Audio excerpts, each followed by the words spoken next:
आज फेरि पनि तपाईँहरूको माझमा एउटा सानो पेज लिएर आएको छु।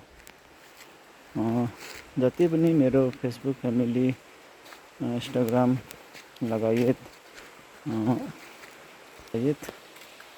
तपाईँको युट्युब च्यानलमा अब हुनुहुन्छ कि सबैलाई बिहानको शुभकामना दिँदै आज म चाहिँ फिलहाल रालङ खोला भनौँ, रम्फू खोला को सिरान रालङ खोला यो पुलको डिलमा आएको छु। म चाहिँ सुँगुरको चारो खोज्दै माने खोज्दै आएको र भन्दै खोलामा आइपुगेँ। यो चाहिँ हाम्रो रूपनङचुङ भन्छ, रालङ खोला नेपालीले, हामी चाहिँ रूपनङचुङ भन्छ। र यो जग्गामा यसो एक दुईवटा यी माने देखेर झरिआएको भारी पुऱ्याउनु लागि कतिर आएको र मिलिक रहेछ माने भन्दै अब मेरो यो बारी पुग्यो। अनि यो बाटोतिर रोडको यसो भित्तातिर यो पत्र केटाहरूले बियर खाएर फ्याँकेको छ। यो पनि घरमा लिएर जाँदैछु, काम लाग्छ कुनै दिन बारीमै हालेर।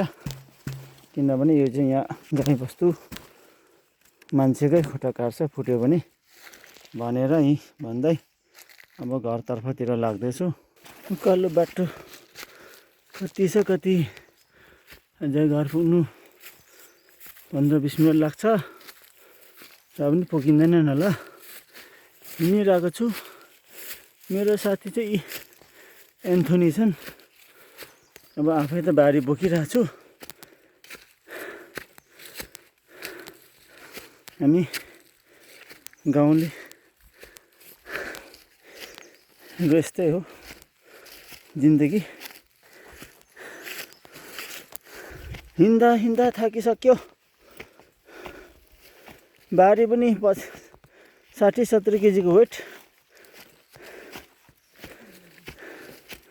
मानेको गानै मात्रै छन्। यो उकालोमा बोकै सुँगुर हुर्काएर बेच्नु निकै साह्रो पर्ने रहेछ हौ।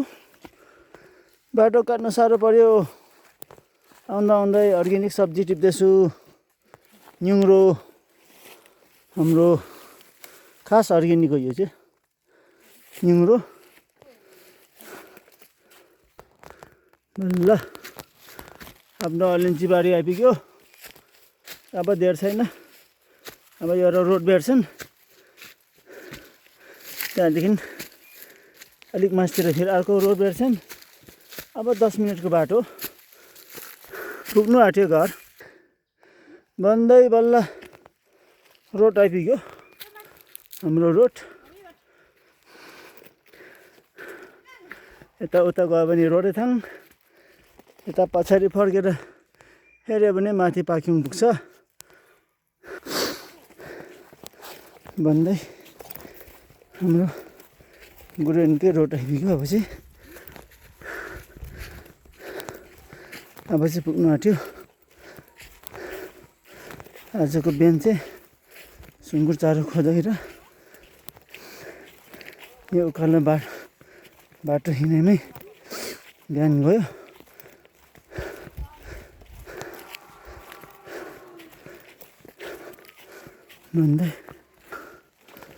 भन्दै अब चाहिँ मेरो घर आइपुग्यो र सुँगुरको चारो पाउनु यही हो। सुप्ले हो रे।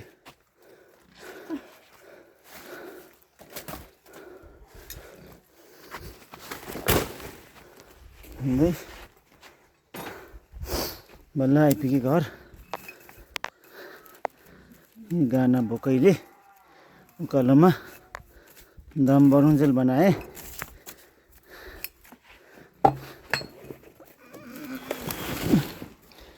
भन्दै कम्ती गरौँ होइन यो गाना त हो, यस्तो गानाहरू छन्। र भन्दै मेरो चारो पकाउने ठाउँ है कराइरहेको छ सुँगुरहरू। अनि भन्दै यो मेरो सानो पेजलाई यहीँ नै राख्न चाहन्छु। फेरि भेटौँला अर्को पेजमा तपाईँहरूको माझमा। धन्यवाद।